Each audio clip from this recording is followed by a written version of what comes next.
Cara, eu vou falar uma coisa pra vocês. Nos últimos anos, depois de Endgame, a Marvel tava bem mal das pernas, tá? Produzindo filme flopado atrás de filme flopado e investindo uma grana alta pra produções que nem deram nem de longe o mesmo retorno financeiro pra eles. E eu devo confessar que eu tava numa vibe meio desanimada pra ir ver Thunderbolts asterisco, que tava, ou ainda tá, sei lá, nos cinemas esses dias. Mas te falar uma coisa, o filme tá bom, velho.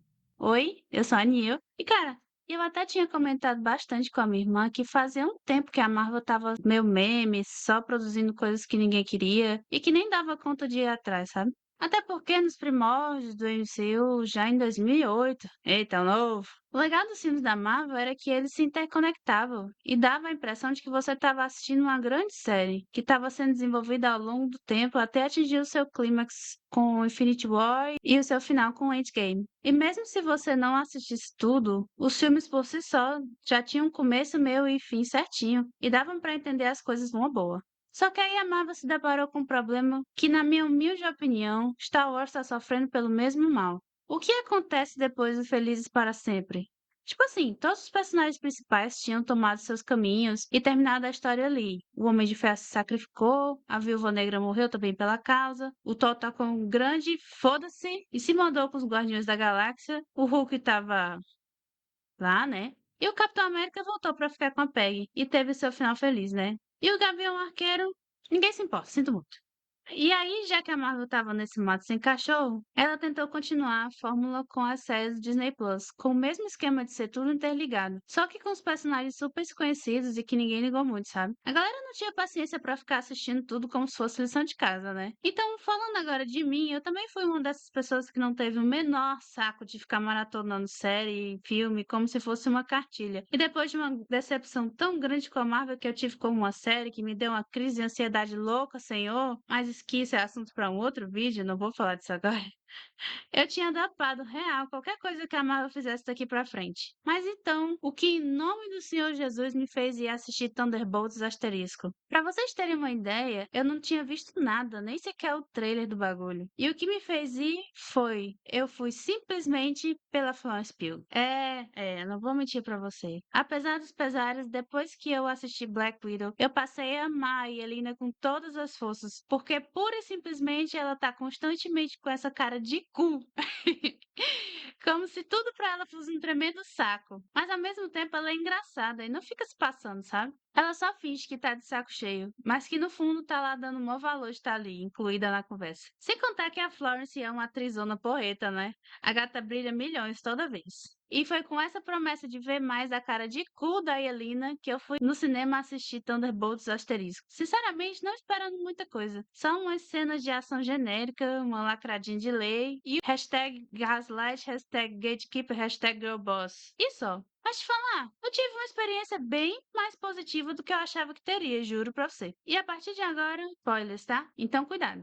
Para começar, eu me surpreendi com a cena de abertura do filme, com a Elina falando de como a vida estava chata, de que ela já fez tudo aquilo tantas vezes que já estava no automático já. Nem pensava mais nas coisas, só ia. Tal ponto de que até já decorou o que os caras iam dizer e eu fiquei tipo, putz, isso meio que se reflete na nossa sociedade também, né? Crítica social foda. E aqui um parêntese especial para aquela cena da Elina lutando contra os caras do laboratório com todo aquele jogo de sombras no chão, fazendo um foreshadowing do que ia acontecer no filme. Não tem muito disso nos filmes de hoje em dia, então quando dá pra elogiar, a gente elogia. Dito isso, eu também gostei como os personagens interagiram entre si, sabe? Parecia um bando de bicudo tentando se beijar e achando ruim quando o bico entrava no olho de algum deles. Realmente foi muito divertido, sem parecer muito forçado, sabe? Porque às vezes os filmes da Marvel pesam demais a mão na comédia e acaba ficando uma coisa meio cringe demais, se liga? Mas felizmente, pelo menos pra mim, aqui não pareceu muito forçado. E até mesmo o Red Guardian, que é o alívio cômico do filme, não me incomodou muito. Falando em Red Guardian, bora falar dos personagens, né? Cara, que bando de desajustados mentais. Pelo amor de Deus. Todo mundo ali tem pelo menos 5 transtornos psicológicos pra dar conta. Do jeitinho que o Caps gosta, senhor. Começando pela minha fave. A Elina tava excelente nesse filme. Indubitavelmente, Elina Belova estava na tela. Entregando ação, entregando carisma, entregando interação. Muito mais entrosada com os outros personagens do que eu já vi ela fazer antes. Só não estava entregando muita saúde mental, mas pelo menos estava levantando questionamentos sobre o tema, o que é sempre bom. John Walker e Ghost, sério, antes desse filme eu não tinha a menor das ideias de quem era nenhum dos dois. Pra você ter uma ideia, eu genuinamente achava que a Ghost tinha morrido no final de Homem-Formiga 2, juro pra você. Mas nesse filme, até que eles estão bem, sabe? Eles saíram da obscuridade total pra se tornarem alguém pra mim. Até que eles têm um arco de personagem bem construído, sabe? Só queria que eles tivessem usado melhor seus respectivos poderes e que o roteiro não desligasse os poderes da Ghost quando bem fosse conveniente. Bem, quem sabe numa próxima, né? Red Guardian, como eu já tinha falado, é o alívio cômico do filme. Mas ele também teve seu momento de brilhar, quando ele teve aquele momento pai e filha com a Elina. Ele é o melhor pai do mundo? Não, com certeza não é. Mas pelo menos ali, naquela hora que a Elina estava precisando, ele segurou as pontas e deu para ela o conforto que ela precisava. O que foi muito bacana de se ver. Eu espero sinceramente que todo esse lado pai dele não se perca nos decorreres dos próximos filmes, né? Porque a gente tá falando ainda da Marvel, que criou uma alergia a personagens bem construídos no passado dos filmes. O que nos leva a Bob. Oh, Bob. Bobinho. Cara, que surpresa foi esse cara, juro. O Divo prometeu nada e entregou tudo. Sério, fazia bastante tempo que não aparecia um personagem com tantas nuances como o Bob. O cara tem 3 personalidades. 3! Moon Knight chora todo dia querendo um desenvolvimento de personagem como esse. Bob tem o Bob Bobinho, tímido, simples. Tem Sentry, o herói de peitorais ondulantes e aquele cabelo louro de cruz credo. Deus me defenderá. E tem o maioral, ele mesmo, o terror das criancinhas e dos personagens mal escritos. Void. Sério, um parêntese aqui. O Void é um vilão diferenciado, vou te falar por quê. Por quê? Primeiramente, o design dele é incrível. Só aquela sombra chapadona, parecendo que foi feito um recorte na imagem no Photoshop. Sério. Segundamente, o cara vaporizou geral com um aceno de mãozinha. De novo, Thanos chora todo dia no chuveiro. Sério, quando ele vaporizou a menininha, eu fiquei, meu Deus, a Marvel não teve essa coragem, meu Deus!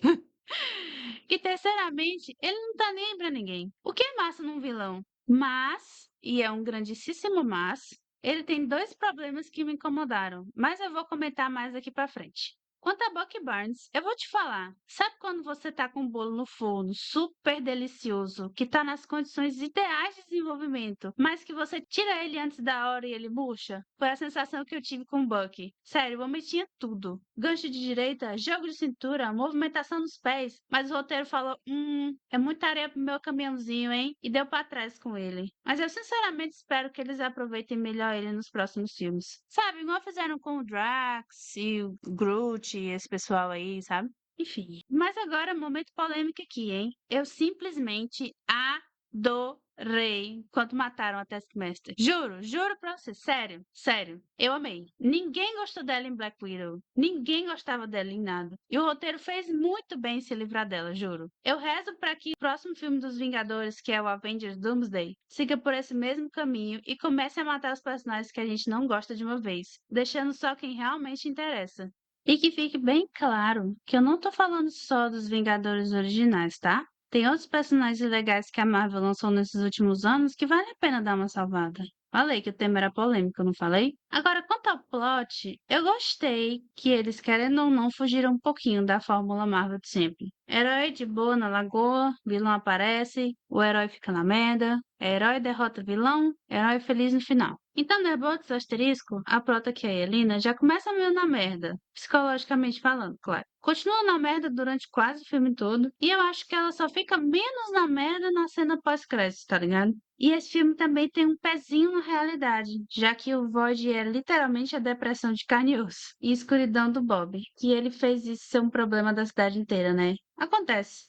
É raro, mas acontece bastante. Porém, o filme não é perfeito, claro, e também tive meus problemas com ele. Além dos já mencionados personagens pouco utilizados, também teve outras coisas, como, por exemplo, o Void ser mais um vilão que se resolve na base da conversa. Poxa vida, cara, já perdi as contas de quantos vilões recentes a Marvel fez assim, sabe? Pior que quando o vilão é tão OP, mas tão OP, mas tão OP de evaporar uma cidade inteira, você sabe que ele só vai ser derrotado fazendo uma sessão de terapia. O que, claro, nesse caso faz sentido, mas é chato ver mais um vilão assim. Saudades de ver um vilão que dava pra apaziguar na base da porrada, de verdade. E outra coisa que me deixou meio memes das ideias foi o fato de que o Void era uma ameaça estilo Thanos de existência e só precisou de 5 caras só para ele? Tipo assim, hã? Com Thanos, os caras tiveram que perder metade da população do universo, dar uma volta no tempo, literalmente, catar 6 pedras coloridas e matar 2 caras pra derrotar um cara. E você vem dizer pra mim que um vilão que transforma as pessoas em pó de miojo sabor azeviche só com um tchauzinho não é uma ameaça interdimensional? Ah, faça meu favor, né? Nem um Homem-Aranha? Nem um Doutor Estranho? Nada? Sério? Tá bom, então. Outra coisa, o Bob não vai mais poder usar o cetro sem que o Void apareça? Ele vai ficar assim, sem fazer nada? Outra coisa, mais um vilão construído em laboratório? Really? Outra coisa, cadê a cachorra da Yelena? Ela não tinha uma doguinha com ela, não? Outra coisa, o que ela fez com o porquinho da Índia que ela salvou? São tantas perguntas. Enfim, no mais eu gostei do filme. Comentando um pouco sobre o final do filme e as cenas pós-créditos, eu gostei do final do filme, que a Valentina foi esperta para dar uma volta por cima deles no final e sair como benfeitora da situação. Foi um twist bem inteligente, devo admitir. A primeira cena pós-créditos é o Alexei se passando, que sinceramente ninguém liga, e a outra é ligada com o plot geral de Avengers Doomsday, que é ligado com o Quarteto Fantástico, que sinceramente eu não ligo, porque esse filme tem um miscasting de milhões, viu? Não aguento mais ver a cara do Pedro Pascal em tudo, juro. O pessoal tem uma tara, só pode. No panorama geral, eu gostei do filme, mas do que eu achei que gostaria, sinceramente. É um filme perfeito? Não é. É uma masterpiece cinematográfica? Não é também. É a salvação da Marvel? Não é mesmo. Mas é um passinho na direção correta. Como a marca da Marvel tá danificada, vai demorar um pouquinho até que as pessoas confiem de novo e se hyparem pro próximo lançamento. Mas se eu fosse o Zé do Boné, eu pegaria esse filme e essa equipe que as pessoas têm uma leve curiosidade sobre e aprofundaria eles na mão de roteiristas e diretores competentes, como fizeram com os Guardiões da Galáxia. E eu acho que eles vão ver a mina de ouro que eles têm nas mãos. E essa história de New Avengers é memes, tá? Os Avengers são aqueles 6 da Batalha de Nova York, tá? Vamos parar com essa tara de chamar todo novo grupo de super-heróis de Avengers, tá, Marvel? Thunderbolts asterisco é um nome muito mais legal. Also, Bucky e Elina, que casal vocês seriam, hein? Vocês ainda não veem um potencial, mas eu sinto o cheiro de casalzão de longe, hein? E se você ficou até o final, comenta a frase secreta que é: cadê o porquinho da Índia? Curte, comenta e se inscreve se você quiser. E é isso. Tchau!